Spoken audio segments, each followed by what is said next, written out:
Hello, fans, collectors, and investors. Welcome back to Iconic Baseball. I am Iconic Al, back with another countdown video. I'm excited. It's number 64 on the list today, and it's a current player, which is always a big deal. It's also the highest ranking active pitcher on my list. I've previously done videos for Max Scherzer and Justin Verlander, but I believe this pitcher has set himself apart. He's got a 2.48 ERA, a 1.001 WHIP, and the highest active ERA plus in baseball at 157. He's closing in on 200 wins. He's closing in on 3,000 strikeouts. And he's already compiled the numbers needed to be a first ballot Hall of Famer at the age of 33.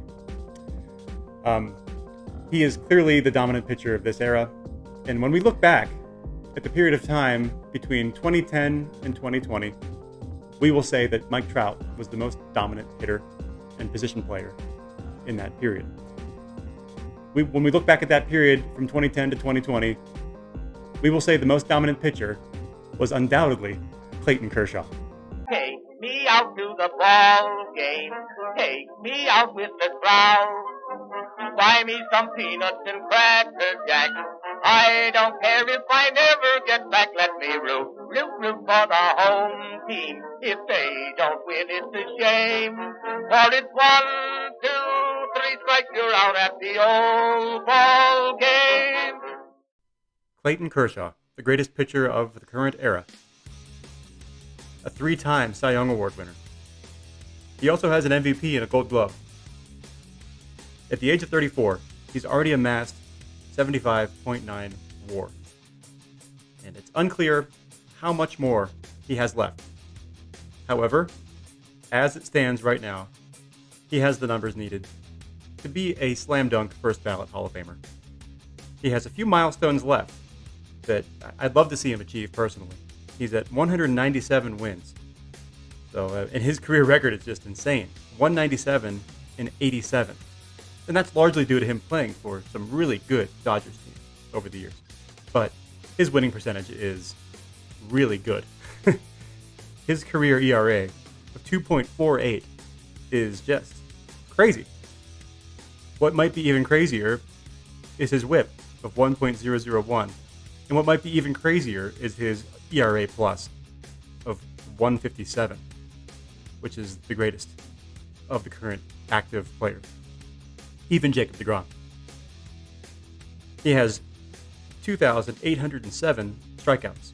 So he is within 200 strikeouts of becoming the newest member of the 3,000 strikeout club, which seems certain to happen in the next season or two. He just has a complete game. You know, when you watch Clayton Kershaw pitch, at least when I watch Clayton Kershaw pitch, I pay attention because I just love how he kind of extends both arms up. He's very polished as a pitcher. He holds runners well. He mixes his pitches well. And he's really rounded into just a complete pitcher that is just a joy to watch work. He doesn't walk many batters. He can be a strikeout pitcher, but he doesn't need to be a strikeout pitcher. So Clayton Kershaw, there's not much more you can say except upper level talent, top tier Hall of Famer, inner circle already. How much more does he add to his resume? We'll see. But even if this is getting close to the end for him, I think his story is written. He's got that World Series championship now. I think what he still has yet to do is prove himself further in the postseason. Maybe get another ring or two. Have some really dominant performances in the postseason. That would further bolster his legacy. However, as it stands, he's pretty much built himself an upper tier Hall of Fame career. All right, let's look at some of these Kershaw items here. Let's start with the baseball, which I'm very thankful I bought when I did, maybe 10 years ago. He's never been cheap. That's the thing. He's always cost more than I wanted to spend. And I think I remember paying $150 for this signed baseball. And I didn't want to spend it, but I knew I probably had to. This is a really nice signature. Very clean baseball, snow white baseball on a old Selig ball. And this is through Steiner. It has the Steiner hologram. and I just really love it. I mean, he does not have a pretty signature. I'll put that out there. Clayton, not a great looking signature overall, but this is what it is. I mean, this is what Clayton Kershaw's autograph looks like, and given that, this is one of the nicer ones you'll see. They just aren't that nice in general, because his autograph just kind of looks weird. And then this comes with a Steiner certification card, which matches the hologram. This is how Steiner used to do it. I'm not sure if they still do it this way, or if they still even sell signed stuff. I think they do. I just kind of keep this with the ball. And let's talk a little bit about Kershaw's rookie cards and autographs and stuff. His most notable rookie card is the 2008 Topps Update. And that is sort of his, flagship, iconic rookie card. That has about 3,000 copies graded by PSA, about 1,000 in PSA 10, I think about 1,500 in a PSA 9. PSA 9s run about $150 right now, which I think is a decent value. PSA 10s are up at $700, $800, which I think is a bit inflated. I'm not sure.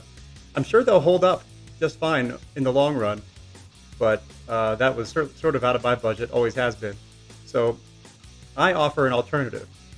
I tend to like the early, really early issues for some of these pitchers. You've seen them on my Verlander and Scherzer episodes. If you haven't, highly recommend going back and watching my Scherzer and Verlander episodes.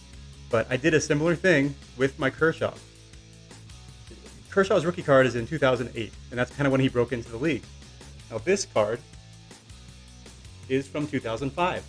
This is actually a 2005 Junior USA national team signature from when he was 17 years old.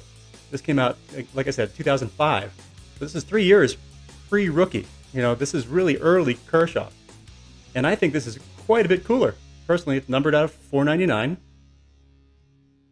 and features another quite ugly Clayton Kershaw autograph. But like I said, this is about as good as it gets for Kershaw. But it's a very early piece, one of the very first cards and autographs that exist for Clayton Kershaw. And I still kind of can't believe these can be purchased in the $200 to $300 range. And when you compare that to his rookie cards that have, thousands on the pop report, and then guess how many of these have been graded by PSA? About 50. So it's a very low pop card, which I really like the long-term prospect of something like this. I think it's a more special, unique card than his, flagship 2008. I'm not opposed to owning that card someday if the price is right, but for the money, this card really caught my eye. And so I have that kind of USA approach for all three of those pitchers, because all three of them pitched for the USA team. Kershaw, Verlander, and Scherzer. And so you can find early USA cards for all three of those pitchers at, I think, pretty reasonable prices when you compare it to their mainstream releases. So just a little hobby hack there for anyone that's, looking to add one of these three legends that are still pitching in our game today. Well, thank you for joining me again on this countdown. This is a lot of fun for me. I get to share my collection, and I'll keep doing so. If you haven't already, please follow and subscribe to the countdown. And until next time, keep collecting and stay iconic.